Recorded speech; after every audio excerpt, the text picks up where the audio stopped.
பல மக்களே, நீங்களா எப்படி இருக்கீங்க? நீங்களா நல்லா இருக்குன்னு நினைக்கிறேன். நம்ம தமிழ்நாட்டு தலைவர், கரும வீரர், பெரும் தலைவர் காமராசர் ஐயா அவர்களை நம்ம தமிழ்நாட்டுல எம்எல்ஏ பதவியில் இருந்துக்குன்னு பேரு கூட பார்க்காம இல்ல, பார்த்தே படிக்க தெரியாம கேடு கெட்ட ஜென்மங்கள். நீங்க 1000 தடவை மன்னிப்பு கேட்டாலும் அந்த மன்னிப்பு வந்துட்டு ஏற்கப்படாது. பவானி சாகர் அமைந்திருக்கிற பேருந்து நிலையத்திற்கு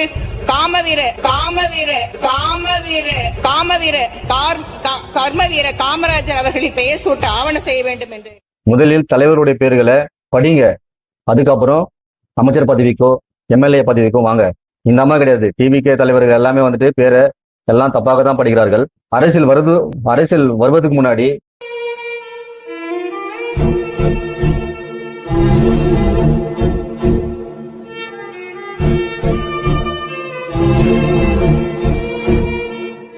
இவங்க வந்து பாத்தீங்கன்னாக்கா ஒரு முஸ்லீம் தான். பொட்டெல்லாம் வச்சுக்கினானுங்க வந்து எப்படியாப்பட்ட கேடிங்க பாருங்க. நடிகனுங்கலாம் ஏன்னாக்கா நடிகனுக்கு சப்போர்ட் பண்றவங்கலாம் இப்படிதான் இருப்பானுங்க. எலெக்ஷன் வரதுக்கு முன்னாடி ஆலயம் எடுக்கும் போது இப்படி எல்லாம் பண்ணான், இப்போ இப்படின்றான். இந்த வீடியோ பாருங்களேன். அன்னபூரணி சூப்பர் 6 திட்டம்.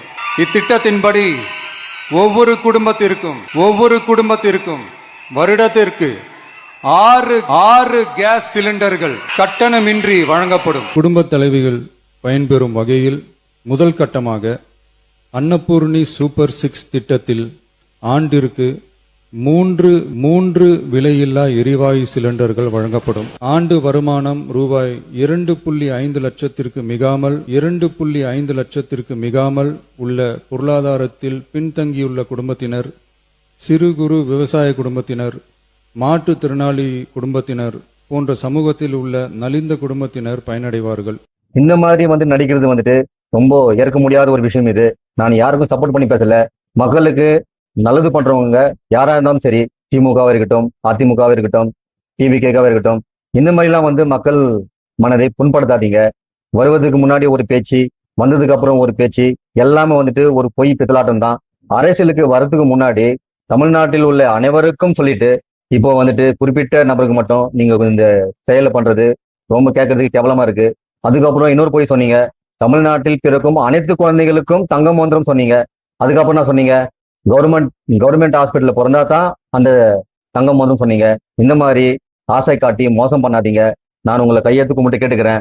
நம்ம தமிழ்நாட்டு மக்கள் உங்களை நம்பி ஓட்டு போட்டாங்க. அதுக்கேற்ற மாதிரி நீங்க நடந்து கொள்ளுங்கள். நம் தமிழ்நாட்டு மக்களையும் நம்ம தமிழ்நாட்டு விவசாய மக்களையும் பகைச்சிக்காதீங்க. ஏழைகளுடைய சாபம் பொல்லாதது. நான் சொல்றேன், தயவு செய்து நம்ம தமிழ்நாட்டுக்கு நல்லது பண்ணுங்க. நல்லதே கேளுங்கள், நல்லதையே செய்யுங்கள், நல்லதே நடக்கும். வீடியோ பிடிச்சிருந்த மக்களை லைக் பண்ணுங்க, ஷேர் பண்ணுங்க, சப்ஸ்கிரைப் பண்ணுங்க. அடுத்த ஒரு நல்ல வீடியோல சந்திக்கிறேன்.